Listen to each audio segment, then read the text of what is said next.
Okay.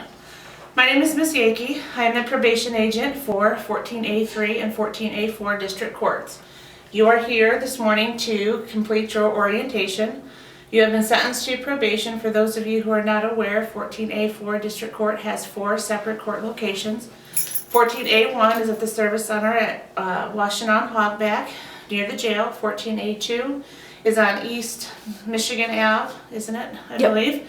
In Ypsilanti. 14A-3 is out on Main Street here in Chelsea, and 14A-4 is on North Maple in Saline, right across from the Saline Middle School.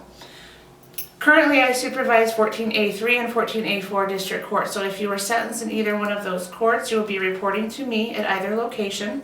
First off, you will be filling out one of these monthly report forms. These report forms are located at either office. They're also located online. I can email you those if you get on mail and reporting. These forms must be completed in their entirety. They must make sure that they're legible. Every area is completed. In the upper right-hand corner, you're going to see your case number and your charge. Your case number is located on your green contracts. Everyone will get a copy of their green contracts. Your case number is here, your sentencing for whatever charge or offense you were convicted of, and your probationary period. You must get familiar with your case number, as this is how I can refer to your case rather than looking you up by name in each separate court. On the monthly report forms, you're going to need to complete your name, your phone number, your address, your date of birth. If you have moved, it's your responsibility to make sure that you let probation know so we have your correct address. If you are a student, for example, at Michigan State and you live in Milan, it's very important that you provide us with the location where you're currently residing. We can update the system as often as needed, but it is ultimately your responsibility to make sure that you have correct address and updated information to the court.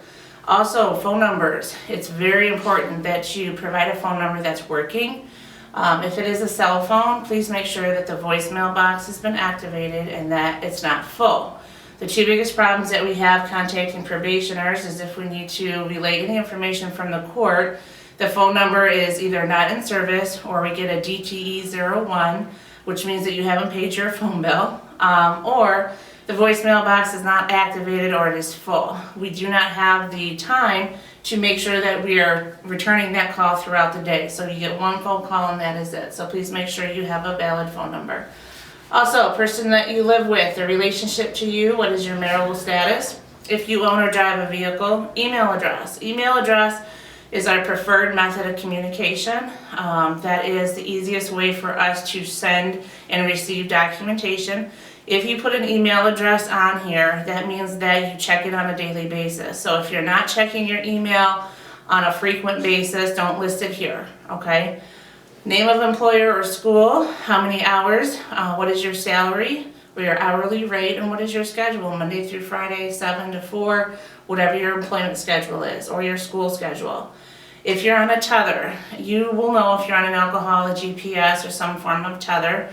If you are, check yes or no, and please indicate what agent is supervising you. If you attend any AA meetings, AA logs are located at all our offices. The AA logs have a lot of information that you must complete in its entirety. Again, do not skip any of the areas. Make sure that your name or case number is located on each one of your forms. You'll need to have the date of the meeting, the location, the time, the name of the meeting if they have one, a group facilitator or another participant person's name. So in other words, if somebody's sitting next to you, ask them to sign your log. Sometimes they'll tell you that they don't want to put a phone number down. If that is the case, you want to go to the next person available in the group. It's ultimately your responsibility to make sure that you have somebody verifying that you're attending and participating in these group meetings. Also make sure that the phone number is legible and that we can read it. This is part of what we call supportive documentation, and you will be required to bring all supportive documentation with you each time you come for reporting. So that's very important. So if you have AAs and they have been ordered for you, you'll check yes. If you're enrolled in any treatment, again, check yes or no and indicate where you're attending. If it is a substance abuse provider like Dawn Farm or Home of New Vision, it's your responsibility to make sure that you bring an updated letter each month that states that you're currently compliant. So from the very beginning, we would need to have something that states that you're currently enrolled, you completed the assessment on such and such date, and that you're scheduled for the 24-week relapse prevention program that meets on Tuesdays from 5 to 7 p.m. Something like that. Every month that you attend, you need to bring an updated letter that states Jennifer has completed 10 sessions, she is currently attending on Wednesdays from 5 to 7 p.m. and currently compliant with treatment. If they are giving you any type of drug test, also have them include those drug test results so we can save you some money by not re-referring you again. But ultimately, it's your responsibility to make sure that we receive that documentation every month. Also be advised, when you report, reporting schedules are located on each table or in our lobby area, each probation office. They're also located online. If you go to the 14adistrictcourt.org website, you can click on either 14A-3 or 14A-4 probation tab. That information is provided. Reporting days are on Fridays, not every Friday, but only on Fridays.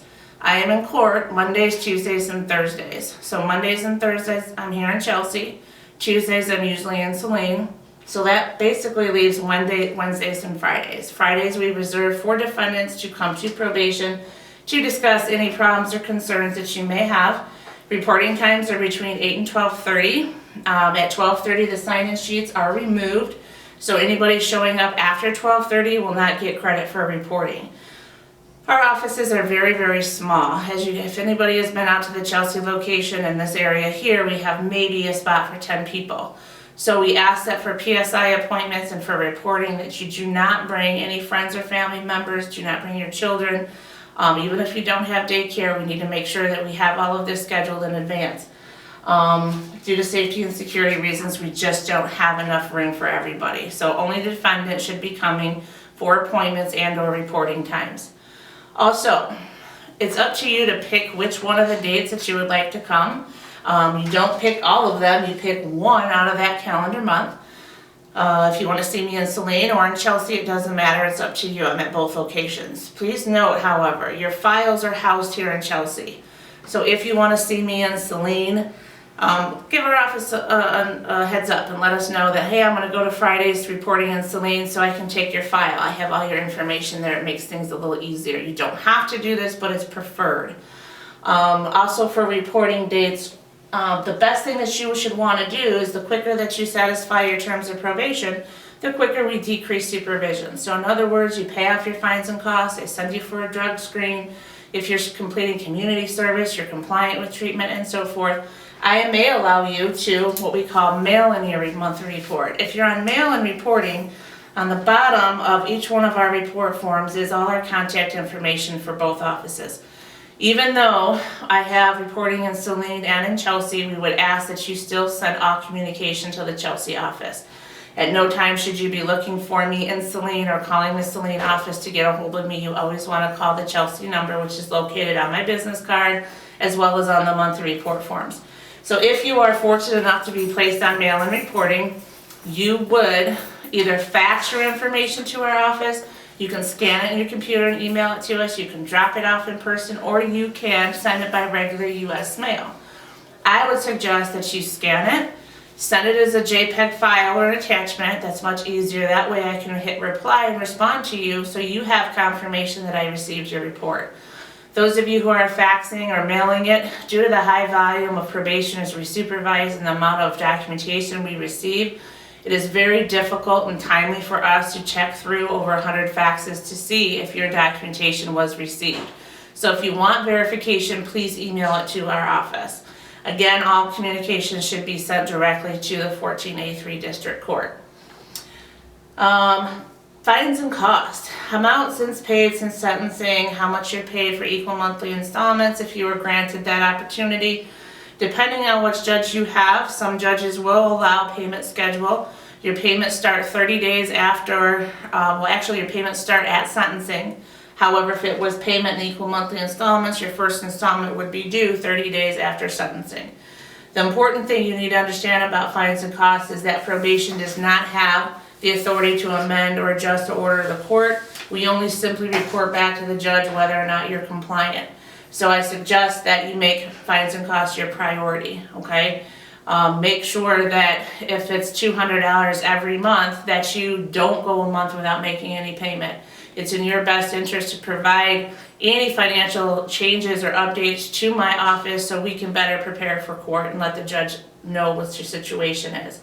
Fines and costs can also be paid at any one of the 14A District Court locations. You can pay them in person. You can pay them over the phone by contacting the respective clerk's office phone number. I would suggest that you have your case number available as well as a credit card. They will ask for that credit card number. They will run that information and give you a confirmation number over the phone, so those payments are more of immediate nature and it's easier to confirm rather than putting a payment in the mail, which sometimes there's a delay. The only exception to fines and costs is restitution. If you're ordered restitution, restitution must be paid at the sentencing court. So if you were sentenced in Chelsea and you were ordered to pay a victim, say $1,000 for a broken fence or something, then you need to make those payments directly to the court, and they must be made in cash. Not a check, not a credit card, no other form of payment. It must be the exact amount in cash, okay? So that's fines and costs. Now, finishing up your report form, the very last thing that I'll ask you, there's two things. Community service. If you are not ordered community service, please put NA for not applicable on your report form. It makes us easier for us so we know that we're not looking for any supportive documentation. If you've been arrested or had any police contact, please check yes or no. And you need to indicate what that contact was. If there's not enough room on the front of your report form, you want to flip it over and put details on the back as to who was the arresting agency or responding agencies and what was the incident about, okay? This includes, it doesn't necessarily mean that you had to pick up a new offense. For example, if you were a victim of an assault or somebody broke in your house or your garage and stole your bike and you need to make a police report. Most officers know who I am, and if they run your information and see that you're on probation, usually I get a heads up letting me know what the police contact was and so forth, so we can get a police report and follow up if needed. So it's your responsibility to make sure that you're letting us know if you've had any contact while on probation. Last but not least, sign and date your report form. Where it says signature of probationer, that is you. Where it says today's date, that is today. So for example, those of you who are completing your contracts today, today is your monthly report. So you do not need to appear again this month unless specifically told by my office. So this will be your report for the month of, say for today is October, for the month of October. You would then grab a November schedule and you'd pick one of the reporting dates that works best for you, and you'd report during 8 to 12:30 on one of those days.